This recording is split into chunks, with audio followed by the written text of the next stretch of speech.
Press down hard, buddy. Little boys love their daddies. Good job. From the time they take their first steps, Be careful, it's very, very, very hot. they want to be just like Dad. He likes to do the things Dad likes to do.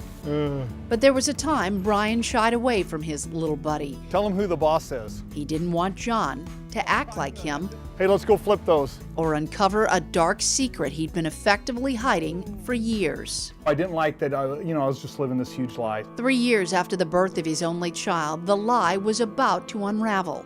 No one really knew the problems or the issues or how bad it really was. I was embarrassed. Even Rhonda, Brian's wife, who thought she had a handle on the problem, had no idea. I was deceiving my wife about it. She knew I was smoking marijuana, she knew I was drinking, she didn't know how I was doing it, me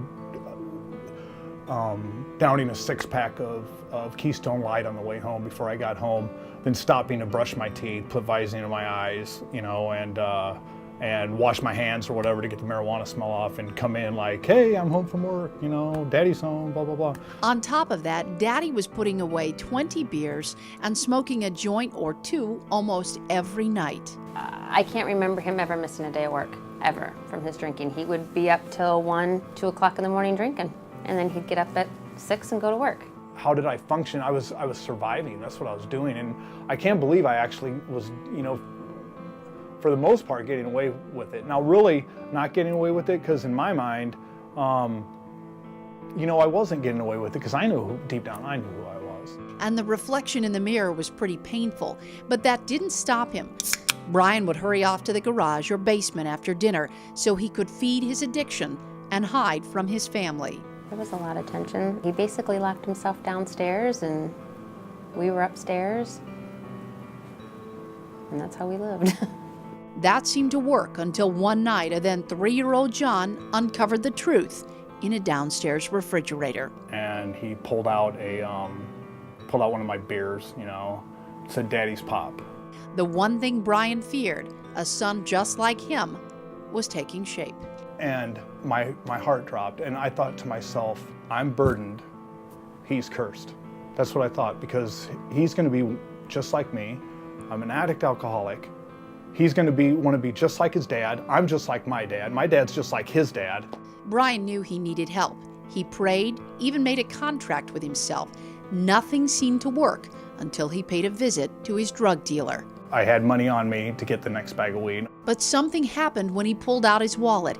He heard a voice that would change his life. And there was a little voice in my head, and I think back and I know it was God, and he goes, that's it, Brian, you're done.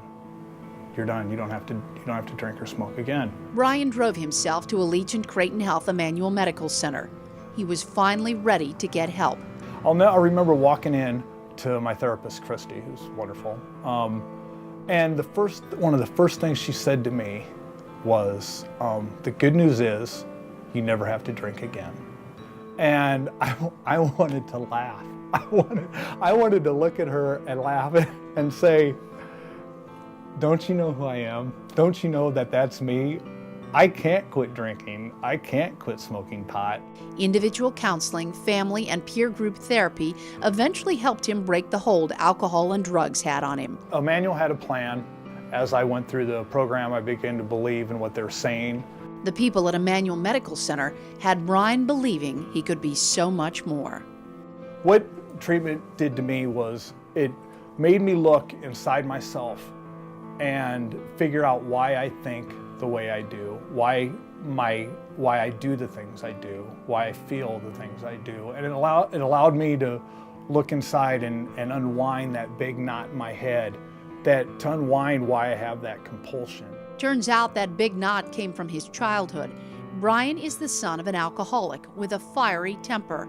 Brian started abusing alcohol at 14. That ended at age 40. No, I haven't had a drink or a smoke or anything since March 20th. March 20th, 2009, the day Brian put his family first. Let me know Friday where you want to go. If Brian's not at work, he's with Rhonda.